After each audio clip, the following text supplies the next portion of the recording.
got up as soon as you said that they're not ready. True. He's not ready. All right, now with the bizarre LeBron eyes behind us, we see Mr. Kenny Rhoda at the KennyRhoda.com studios. Hi, Kenny. How are you? I'm good this morning. How are you guys? Good. A little bit of less voice last night. Is that from the Browns or Steelers? That's from Halloween on Saturday night. I'm still trying to recover. It's all of the above is what that is. I got to say, LeBron looks a little spooky today. He looks like he had Halloween this weekend, too. Yeah, that's especially for Andy. I'm going to get different colored lights, I think, starting next that would show, be cool. which is Friday, I hear. We're doing a show Friday, Andy? Is that right? See, Rhoda, I was like, did this guy put him up to it? Where did this come from? Hey, Kenny, we got a show on Friday, too, so make sure you build a station. We're all good. Listen, what'd you think of yesterday? A win is a win. I mean, I know it was ugly. It was like a sandwich. It wasn't a pretty sandwich, but it was a win, and I'm not going to sit here and I can't complain. There were little issues here and there, but we haven't seen football like this in so long. I'll just enjoy it. They're 5-3 in a pass-fail league, so that means they've taken 8 tests, and they passed 5 of the 8 tests. I mean, that's the way you have to look at it. The schedule is what it is. The first half was easy, so you're supposed to get fat. You're supposed to feast off of an easy schedule. They've beaten one team with a winning record so far this season. And that's what you're supposed to do if you're playing teams that are 500 or less. You're supposed to beat them. And they've had 5 home games already, right? So when you're at home, you're supposed to win at home, and they're 4-1. Now, for me, and this is with the Browns and with the Buckeyes behind me, okay? This is validation week for both teams. It's validation week for Ohio State because they're traveling to East Lansing to take on the number 7th ranked Michigan State Spartans. And it's validation week on Thursday night for the Browns because they're traveling to Cincinnati, who's in first place in your division. We're going to find out a lot about the Browns and the Buckeyes this week as they play their toughest games to date. It just is. And we'll see. Is it fool's gold because of the easy schedule early on, or are they a legitimate playoff contender in both the NFL and in college football? Let me ask you this question. Let's stay, and I want to talk Buckeyes before we let you go at some point in time during this show. Yeah. But let's talk about the Browns, and I agree with you. This week is a week that you take the makeup off and we find out who they really are. Can they, I want to say this the right way, they're going on the road against a team that's in first place. Let's throw out who it is.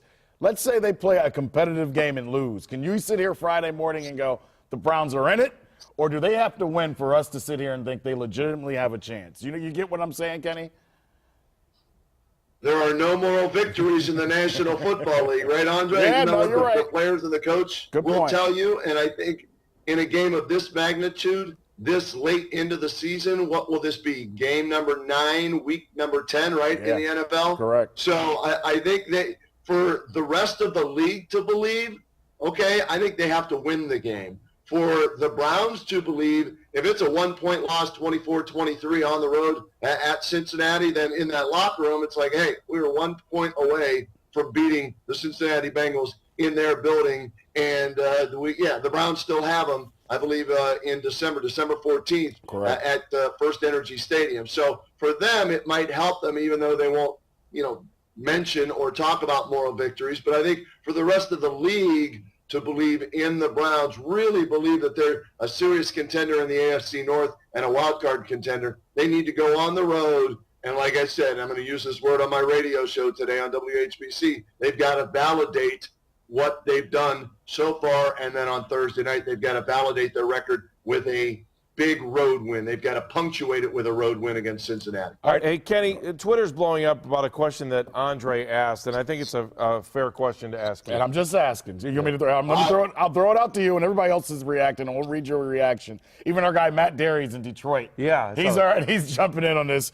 I just said, if you love Johnny, do you just sit around waiting for Hoyer to fail? Are you more a Johnny fan or a Browns fan? And you've been inside the stadium, and you listen. It just seems, and look, I know Brian Hoyer isn't perfect. I'm not sitting here saying give him Jay Cutler money. I'm not sitting here saying send him to the Pro Bowl. I'm not saying any of those things. But he's a winning quarterback. And, guys, when you're at that stadium, you wouldn't know that all the time. And I get it. Some of these guys have bought their Johnny uniforms. They're behind Johnny. Johnny didn't even look like he wanted on the field yesterday, by the way.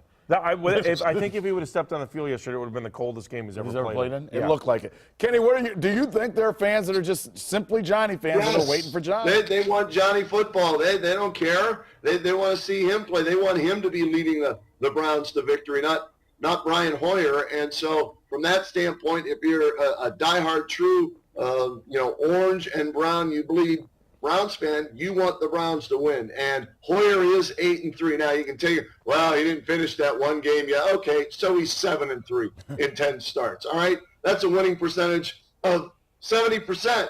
How many Browns quarterbacks have won 70% of their games since they've returned? Now, well, it's not just Brian Hoyer. It's the defense, and it's the offensive line. Now, look, they're struggling without Alex Mack. They can't run the ball. Well, that means your quarterback has to make more plays, and while he threw 2 picks yesterday, he did throw 2 touchdowns, and he was better in the second half than he was in the first half when the game was on the line. So Brian Hoyer, I still don't consider him an elite starting quarterback. I think he's average to slightly above average. But the bottom line is, for the team that he's playing on, they are 7-3, 8-3 with him as the starting quarterback. And as a Browns fan, you should be happy with that and not rooting for him to fail. All right, Kenny, we're going to check back in with you in about a half hour, so we'll talk to you in a bit and try to simmer down those LeBron eyes back there. We'll see what I can do between now and then. And LeBron looked like he needed sleep the other night, so I'd get some shut-eye for him if you can. It's like Kenny, Chucky, from the movie, right? Yeah, they're freaking you out. I got you.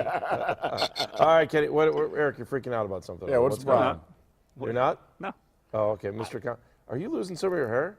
Look at that. Oh, my gosh. You do look like you're receding. You're getting a little Camino over there. I said it. How about LeBron wearing? Did you see that picture, Andre, of LeBron wearing Andy Baskin's hair? Yeah.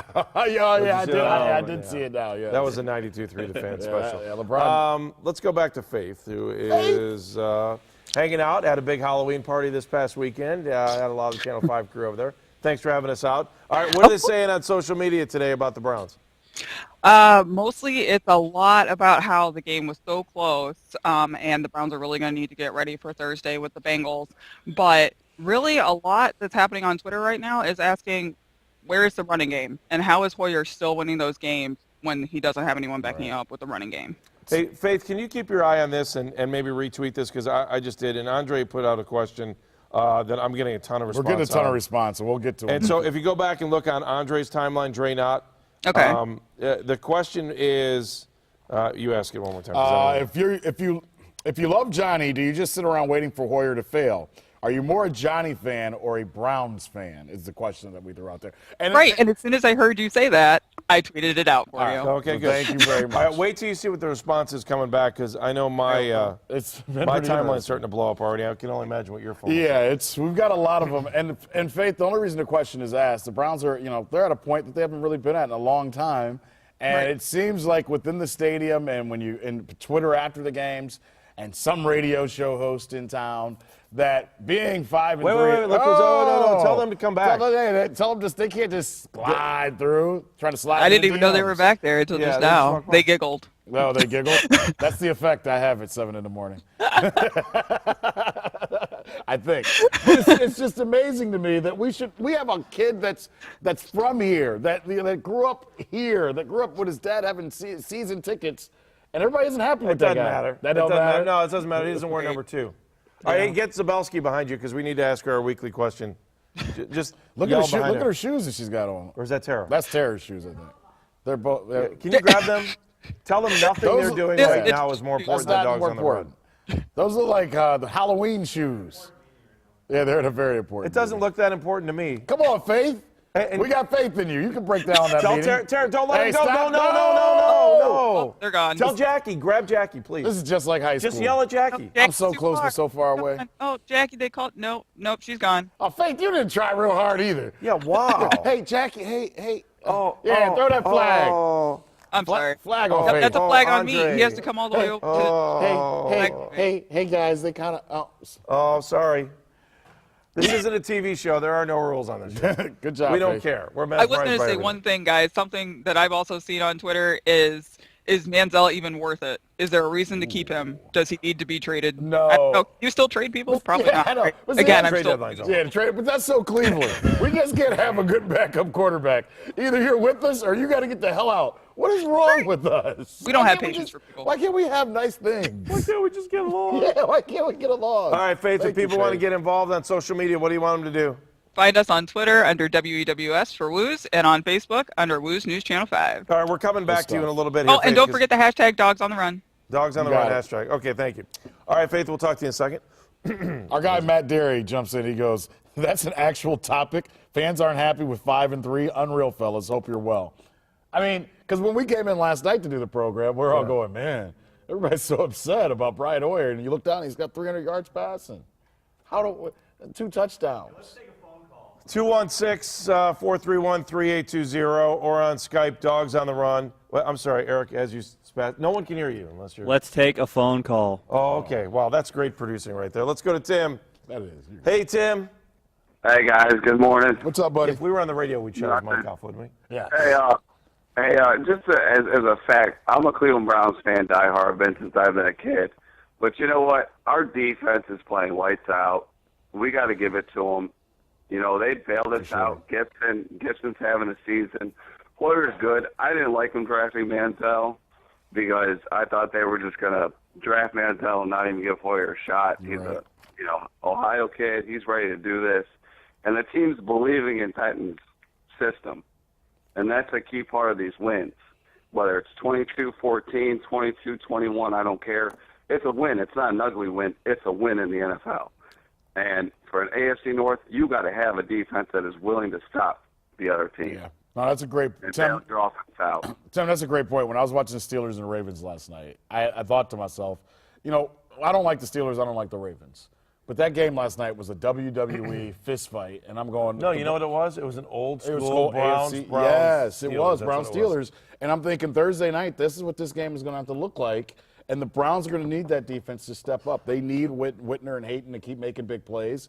They're going to need Paul Kruger to be big because your last night reminded me of the '80s. That was a Browns Steelers, ugly, nasty. 8 guys are going to be hurt at the end of the night, and that's how the Browns are going to have to play against these teams in AFC North. All righty, Tim, anything else? Can I make one more key point? Yeah, Sure. go ahead. All right. My cousin said that it was a bad move to get rid of T.J. Ward and bring Dante Whitner in. And I told him, you know what? Who said that? Whitner was the best. My cousin. Oh, My okay. cousin. I He's a agreed with Browns your fan. cousin too for a while. To be honest, But go ahead. Here's my point with it. Whitner is teaching Gibson how to be a safety. He's working with him, and it's turning over on the field. Everybody can see it. Well, yeah, I mean, and I don't disagree with that. But Tim, he was doing pretty good before Whitner got here. I mean, Gibson. Let's give Gibson. And now don't get me wrong, Whitner's helping Gibson take the next step. But Gibson has worked his tail off, and let's not take anything away from him. That kid has made plays from the moment they put him on the field when no one knew what his name was or the kid out of Wyoming. Right. He has made plays from. I mean, you know what Wyoming football is like. Absolutely. He's had to go the hard way to get here, and he's a legitimate guy that should go over to the Pro Bowl right at this point in time.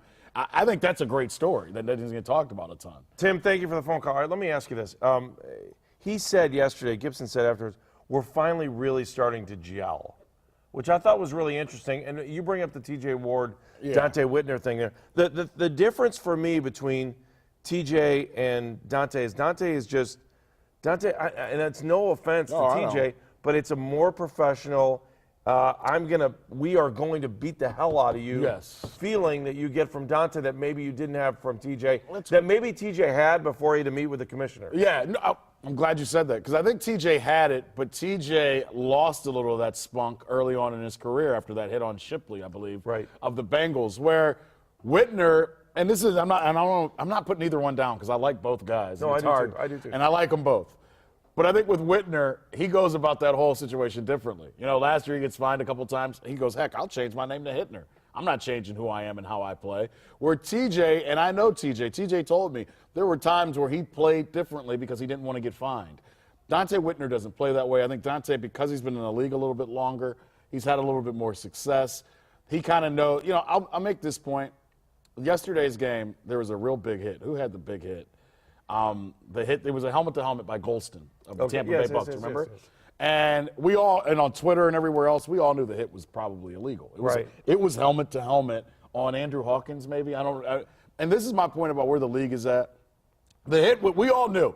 5 years ago, we would all have been like, man, what a hit. We're leading off our sports with that hit. Right. Sports Center's, everybody would have used that hit. But now we've been kind of told as fans, that's illegal. That's not a good hit. So all of our fans are going, wait a minute. Why isn't Golston getting penalized? And then they show a shot of the Tampa Bay bench area, Andy, and I tweeted this. And I go, and here's the problem that Roger Goodell has. On the Tampa Bay sideline, nobody's going, you shouldn't have hit him like that. They're all patting him on the butt going, way Sure. to get us off the field. Right. My point to this is T.J. Ward wouldn't make that hit anymore because he didn't want to be fined and he was worried. Right. Dante Whitner makes the hit and goes over to the sideline and goes, I'll deal with that later. Golston makes that hit yesterday and goes, I'll probably get fined, but I did my job. I got my team off the field. He's right. All right.